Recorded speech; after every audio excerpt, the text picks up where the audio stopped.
Welcome to AALDEF's Asian American Election Protection 2009 training for exit poll volunteers.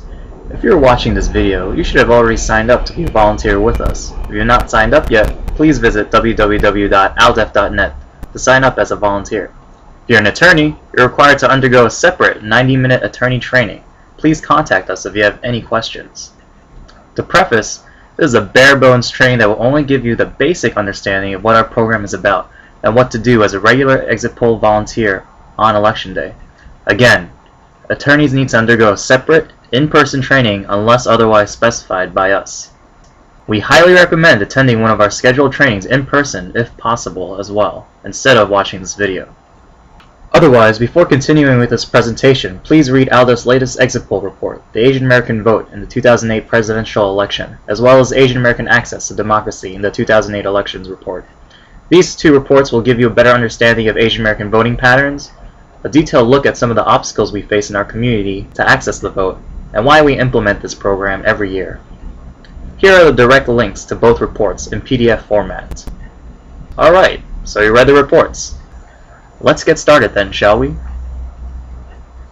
Founded in 1974, the Asian American Legal Defense Education Fund, also known as AALDEF, is a national 501c3 nonprofit organization that protects and promotes the civil rights of Asian Americans through litigation, legal advocacy, and community education.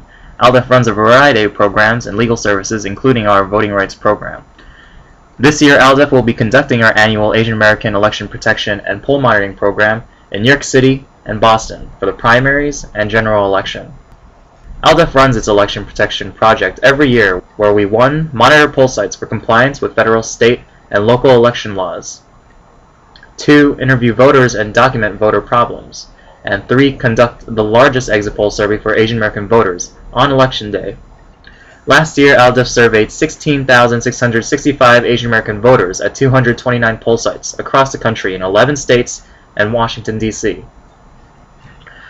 AALDEF's project is nonpartisan and aimed to protect the Asian American vote.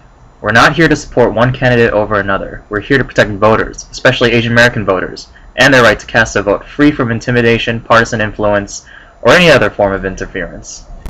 Again, if you have not read our 2008 exit poll report yet, please do so before continuing. Voters have all kinds of rights protected under federal, state, and local election laws. Here are a few rights you should understand as a volunteer, as well as related problems voters experience on election day. On election day, voters have the right to know which poll site or precinct to go to cast their vote.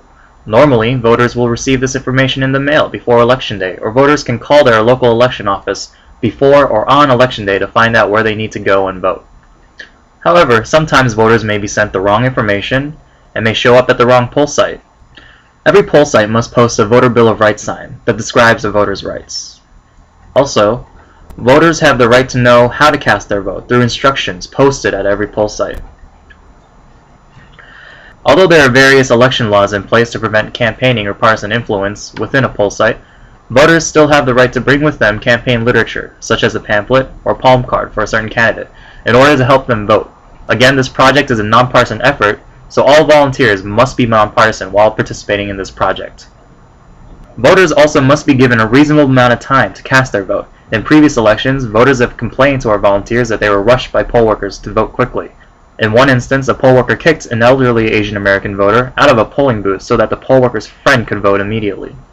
Voters also have the right to receive language assistance if it is needed and is mandatorily or voluntarily available at the poll site. We will discuss this point later in further detail. If a poll site is scheduled to close but voters are still in line waiting to cast their vote, every voter who is currently in line still has the right to vote. For example, in New York City, poll sites are scheduled to close at 9 p.m. However, if there is still a line of voters waiting to vote, the poll site must remain open until every voter in line casts a ballot, even if that line, let's say, goes around the block and has to be open for another hour or two. Voters also have the right to be free from intimidation or partisan influence inside a poll site, and receive courteous, helpful, and nonpartisan assistance from poll workers. If the voter's name is missing from the poll book but knows that he is a registered voter, the voter should be offered a paper provisional ballot and has the right to cast a vote by paper provisional ballot, which is different from the normal ballot. A provisional ballot is a ballot where the election office verifies the voter's registration information first before counting the vote. In New York City, they are called affidavit ballots, not provisional ballots. Again, the voters' rights are protected by various election laws, including the U.S. Constitution, the Federal Voting Rights Act, or VRA, or Help America Vote Act, or HAVA. Under the VRA, certain jurisdictions, such as cities or counties, may fall under the requirements described under Section 203 and must provide mandatory language assistance for certain language groups at specified poll sites. For example, New York City falls under Section 203 requirements and must provide mandatory language assistance in Chinese for specific poll sites in Manhattan, Queens, and Brooklyn, and Korean in Queens. This means that certain poll sites must have bilingual Chinese and/or Korean ballots and official poll site interpreters for those languages. Furthermore, any voting materials in English must be translated in Chinese and Korean and made available to voters. For example, instructions on how to use the polling booth or voter Bill of Rights signs must also be made available in Chinese and Korean. In Boston, Massachusetts, mandatory language assistance for Chinese and Vietnamese expired in December 2008. It is now only available voluntarily by the city. Although bilingual ballots and translated materials and interpreters have been promised to be made available in Chinese and Vietnamese, candidates' names will not be transliterated. In other words, although there will be bilingual ballots in Chinese and Vietnamese, the candidates' names will not appear in Chinese or Vietnamese. Be wary of this, as it may cause problems for Chinese American and Vietnamese American voters in Boston who are limited English proficient. So, the poll sites we will assign volunteers to in New York City and Boston should have language assistance available. However, poll sites may sometimes make language assistance unavailable or make it difficult for voters to access an interpreter, translated materials, or even bilingual ballots. In previous elections, volunteers have found that poll sites sometimes didn't even unpack any of the language materials from their original boxes, and just kept them hidden in the far corner of the poll site or hidden under tables. When poll workers were asked why there were no language assistance materials visible, poll workers have responded, "Oh, we'll make it available if the voters ask for it." Or sometimes, language assistance is handled rather carelessly by poll workers, where translated signs are hung upside down, or an interpreter in the wrong language is made available. For example, Chinese interpreters may be incorrectly paired with voters who need a Korean speaker, which of course is not helpful at all for the voter. Yes, this has happened in previous elections. When the problem was explained to a poll worker, the poll worker responded, "What's the difference?" Section 208 mandates that a voter has a right to receive assistance from any person of their choice, except for their employer or union representative. Let's say, for example, a voter is differently abled and needed assistance handling the ballot machine, or is limited English proficient and needed somebody to help translate the ballot, which is only available in English. The voter has a right to receive assistance from nearly anybody as previously stated, including a relative, friend, poll worker, interpreter, anybody. The person whom the voter chooses to assist him or her is allowed to enter the voting booth with the voter. Under the Help America Vote Act, or HAVA, every poll site will have paper provisional ballots available. In New York City, they are known as affidavit ballots.